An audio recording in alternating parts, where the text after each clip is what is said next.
समुद्री राक्षस।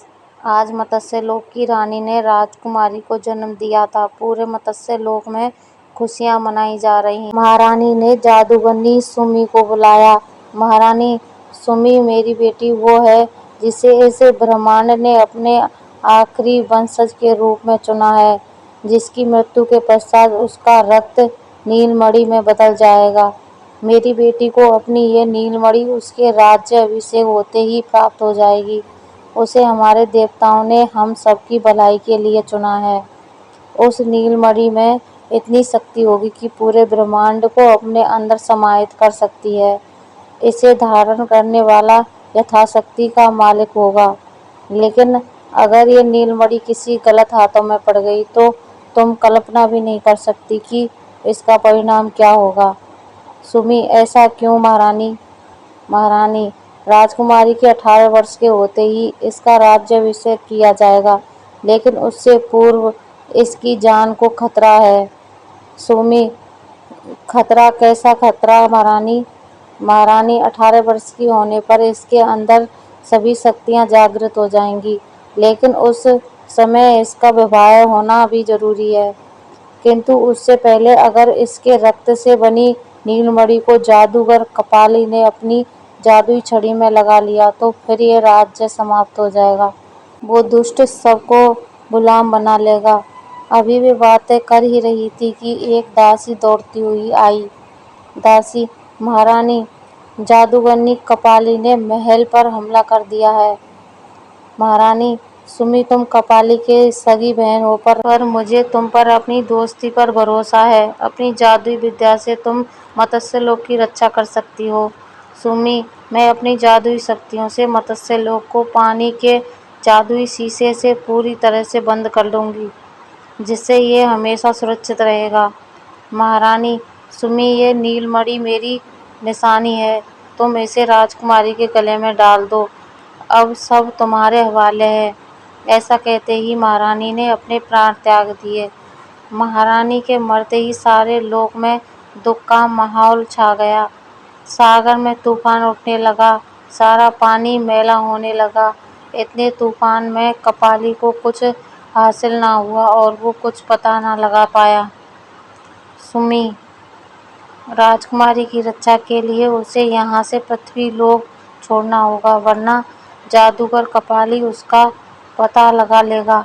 सुमी जादूगरनी राजकुमारी को एक छोटी सी बच्ची के रूप में बदल देती है और सागर में खड़ी एक नाव में रख देती है।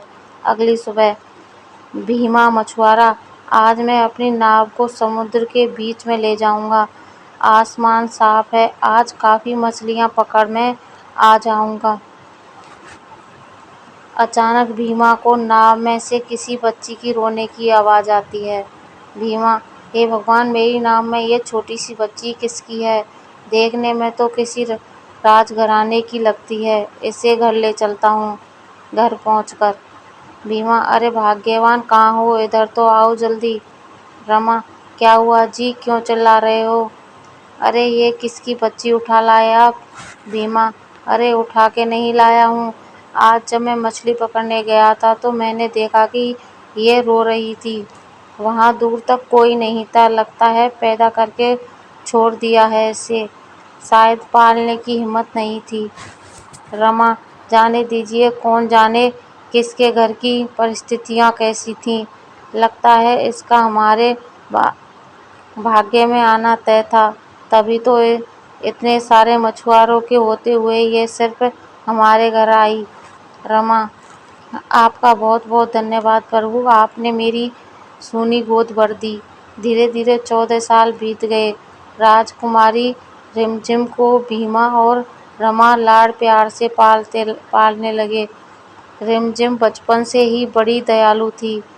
वह सबकी सहायता करती थी। एक बार वह अपनी सहेलियों के साथ खेल रही थी कि अचानक उसकी सहेली पेड़ से नीचे गिरने लगी।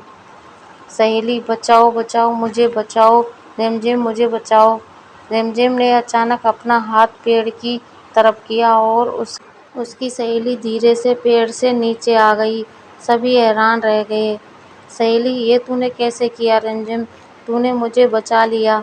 रिमझिम, मैंने तो कुछ नहीं किया। ये तो खुद ही हो गया। ऐसे ही अब अक्सर जब भी कोई मुसीबत होती तो रिमझिम को पुकारता तो तुरंत उसकी मदद कर देती, क्योंकि उम्र के साथ ही उसकी शक्तियाँ भी बढ़ रही थी। एक दिन रिमझिम, नहीं बाबा, आज मत जाओ, आज सागर में भयानक तूफान आने वाला है। भीमा, अरे पगली, आसमान तो पूरा साफ है, कुछ भी कहती रहती है। भीमा, चलो भाइयों चलो। रिमझिम, ठीक है बाबा, अगर मेरी बात नहीं मानते तो वादा करो, तूफान आने पर मुझे जरूर पुकारोगे। भीमा, ये बात ठीक है मेरी प्यारी बिटिया रानी, मैं तुझे जरूर पुकारूंगा। बाकी मछुआरों के साथ भीमा कुछ ही देर गया होता है कि अचानक सागर में बड़ी बड़ी लहरें उठने लगती हैं और उसकी नाव तूफान में गिर जाती है। भीमा, रिमझिम ने कहा था कि तूफान आने वाला है, हमने उसकी बात नहीं मानी। ये तूफान तो बहुत तेज है, इससे बचना मुश्किल है। आखिरी बार रिमझिम को पुकार लूं। रिमझिम। रिमझिम अपने दोस्तों के साथ खेल रही थी, तभी उसके कानों में भीमा की आवाज़ पहुंच जाती है, जो किसी और को सुनाई नहीं देती। रिमझिम, मुझे बाबा ने बुलाया है, मुझे बाबा को बचाना है। वह दौड़ती हुई सागर किनारे जाती है और अपने दोनों हाथों में सागर के पानी को भर लेती है। उसके ऐसा करते ही तूफान शांत हो जाता है और भीमा अपने मछुआरे दोस्तों के साथ सही सलामत वापस आ जाता है। कपाली, आज 17 वर्ष हो गए हैं, लेकिन अपनी जादुई शक्तियों के होते हुए भी मैं राजकुमारी का पता नहीं लगा पाया। अब मेरे पास ज़्यादा समय नहीं है। मेरी सभी जादुई शक्तियाँ स्वर्गलोक, पाताल लोक, पृथ्वीलोक, हर जगह जाकर राजकुमारी का पता लगाऊं। मुझे उसके 18 वर्ष के होने से पहले उसके रक्त का नीलमणि चाहिए। जादूगर की छड़ी से 3 शेरनी निकलने लगती हैं और एक बड़ी चील का रूप लेकर धरती की तरफ उड़ जाती हैं। एक उल्लू का रूप लेकर स्वर्गलोक की तरफ जाती है और एक नाग का रूप लेकर पाताल लोक की तरफ। सुमी, 17 वर्ष बीत गए। मैंने राजकुमारी को पृथ्वीलोक में भेज दिया, लेकिन मैं स्वयं नहीं जानती राजकुमारी कैसी है और किस हाल में है। समय कम है। कपाली ने अपने सेवकों को राजकुमारी का पता लगाने भेज दिया होगा। कपाली के राजकुमारी तक पहुंचने से पहले ही हमें राजकुमारी का राज्याभिषेक करना होगा, वरना कपाली पूरी पृथ्वी को गुलाम बना लेगा। सुमी रूप बदलकर पृथ्वीलोक पर राजकुमारी को ढूंढने निकल पड़ती है। राजकुमारी एक बड़ी तितली को जमीन पर गिरा हुआ देखती है। रिमझिम, कितनी सुंदर तितली है, इतनी बड़ी तितली। तितली कौन हो और मुझे क्यों मारना चाहती हो? रिमझिम, मैं रिमझिम हूँ। नहीं नहीं, मैं तुम्हें मारना नहीं चाहती। राजकुमार भेष बदलकर, मैं तो एक जादूगर राजकुमार, जिसे सजा देने के लिए मेरे पिता जादूगर ने तितली बना दिया, लेकिन तुमने मुझसे बात करके मुझे वापस राजकुमार बना दिया। अपनी शक्ति से अब मैं तुम्हें तितली बनाकर अपने देश ले चलता हूँ, वहाँ मैं तुम्हें अपनी दुनिया दिखाऊंगा। रिमझिम तितली के रूप में जादूगर राजकुमार के साथ उसके देश चली जाती है। महाराज, अरे राजकुमार, तुम अपने साथ किसे लेकर आए हो? मुझे तुम्हारे साथ किसी मत्स्य कन्या की खुशबू आ रही है। राजकुमार, महाराज, आपका जादू गलत सूचना दे रहा है। मैं तो अपने साथ पृथ्वीलोक की एक लड़की को तितली बनाकर लाया हूँ। राजकुमार जैसे ही तितली को बाहर निकालता है, जादूगर अपने जादू से पहचान लेता है कि वह मत्स्य राज्य की राजकुमारी है। महाराज, अरे ये तो वही राजकुमारी है जिसे बड़े भैया पिछले 18 सालों से ढूंढ रहे हैं। उन्हें तुरंत सूचना देनी होगी। राजकुमार, आप ऐसा नहीं कर सकते महाराज। मेरा भाई जादूगर कपाली बहुत बड़ा जादूगर है। अगर उसे मैंने सूचना नहीं दी तब भी उसे पता चल ही जाएगा। मैं नहीं चाहता कि हम दोनों मारे जाएं।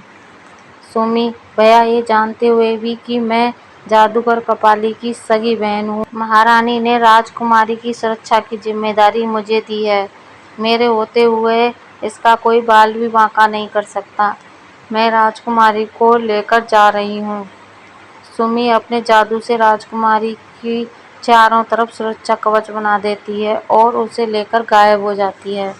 कपाली जिसे नाजों से पाला वही मेरी हार देखना चाहती है। आज राजकुमारी के साथ सुमी का भी अंत होगा। मैं ब्रह्मांड का सबसे ताकतवर जादूगर बनूंगा। तुम सब मेरे गुलाम बनोगे। महाराज नहीं भैया, जब तक मेरे प्राण हैं मैं सुमी का बाल भी बांका नहीं होने दूंगा।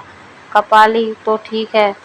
इतना कहकर कपाली एक त्रिशूल महाराज की ओर मारता है जो उनके सीने में धंस जाता है और उनकी वहीं पर मृत्यु हो जाती है। राजकुमार, पिताजी जब तक आपकी मौत का बदला नहीं ले लेता तब तक चैन की सांस नहीं लूंगा। मुझे आपकी सौगंध है। सुम्मी सुम्मी बीमा रिमझिम मत्स्य लोक की राजकुमारी है। इसके जीवन की रक्षा के लिए हमें आज ही इसका राज्याभिषेक करना होगा। यहीं पर तैयारी करो। तभी राजकुमार भी अपनी सेना के साथ वहां पहुंच जाता है और सुम्मी से कहता है, राजकुमार बुआ जी, जादूगर कपाली ने पिताजी का वध कर दिया है। मुझे आपका साथ चाहिए, मैं उन्हें छोड़ूंगा नहीं। सभी लोग जल्दी जल्दी राज्याभिषेक की तैयारी करने लगते हैं और जैसे ही राज्याभिषेक का समय आता है अचानक चारों तरफ अंधेरा छा जाता है। कपाली, मैं भी देखता हूँ मुझे सर्वशक्तिशाली बनने से कैसे रोकोगे। सुमी, राजकुमार राजकुमारी के सर पर मुकुट रख दो। कपाली, तुम भूल गई सुमी, केवल मुकुट रखने से कुछ नहीं होगा। राजकुमारी के अंदर सभी शक्तियों का जागृत करने के लिए उसका विवाह होना भी जरूरी है। सुमी, तुम्हारा काला जादू तुम्हें बर्बाद कर देगा भैया। तुम जानते हो गुरुजी ने हम तीनों भाई बहनों को जादुई गुण सिखाए थे और हमसे वादा लिया था कि हम इसका प्रयोग केवल सबकी भलाई के लिए करेंगे। कपाली, भलाई भलाई के लिए तो कर रहा हूँ, अपनी भलाई के लिए।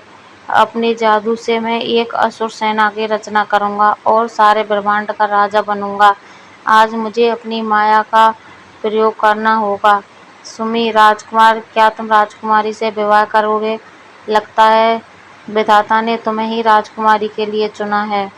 सुमी, बीमा, तुमने तो इसका पालन किया है, तुम्हें तो इस रिश्ते से कोई ऐतराज तो नहीं?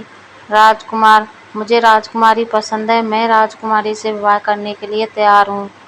बीमा, नहीं, मुझे कोई ऐतराज नहीं है, आप बस मेरी बेटी के प्राणों की रक्षा कीजिए। सुमी, मैं यहाँ पर माया से नकली रिमझिम का निर्माण कर रही हूँ जिसका विवाह किसी मछुआरे से होगा और कपाली जब तक उसे मारने की कोशिश करेगा तब तक तुम मंदिर में रिमझिम को मुकुट पहनाकर राजकुमारी से उसका विवाह करवा दो।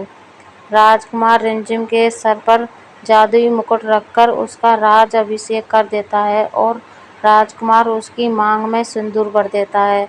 ऐसा करने के साथ ही रिमझिम की सारी शक्तियाँ जागृत हो जाती हैं। कपाली, सुमी, तूने झूठे माया जाल में फंसाकर राजकुमारी का राज्याभिषेक करा दिया, अब तू नहीं बचेगी। देखता हूँ उस मायावी कन्या से विवाह कौन करता है। रिमझिम, रुक जाओ जादूगर, बहुत हो चुका। तुम मेरे रक्त से नीलमणि को प्राप्त करना चाहते थे ना? मैं तुम्हारी सारी शक्तियाँ जादूगरनी सुम्मी को देती हूँ। तुम्हारी सारी शक्तियाँ जादूगरनी सुम्मी के अंदर आ जाएंगी। आज से तुम जादूगरनी सुम्मी के गुलाम बन के रहोगे। तुम्हें भी पता चले कैसा लगता है किसी का गुलाम बनना। कपाली, नहीं नहीं, ऐसा मत करना, मुझे माफ़ कर दो, मुझसे गलती हो गई, मेरी शक्तियाँ मुझसे मत छीनो। रिमझिम, सुम्मी मत्स्य लोक की अमानत को बचाने के लिए ये आपका उपहार है। इसकी सभी शक्तियाँ आपकी हुई। बीमा, प्यारी रिमझिम, तुमसे विदाई का समय आ गया है। माता पिता के रूप में हमने तेरा विवाह अपने हाथों से कर दिया। जा बेटी जा, अब तू अपने कर्तव्य निभा। रिमझिम, माँ, पिताजी, मैं जिंदगी में आपको कभी भूल नहीं सकती। जब मैं थक जाऊंगी और मुझे माँ की गोद की याद आएगी तो मैं आपके पास आ जाऊंगी।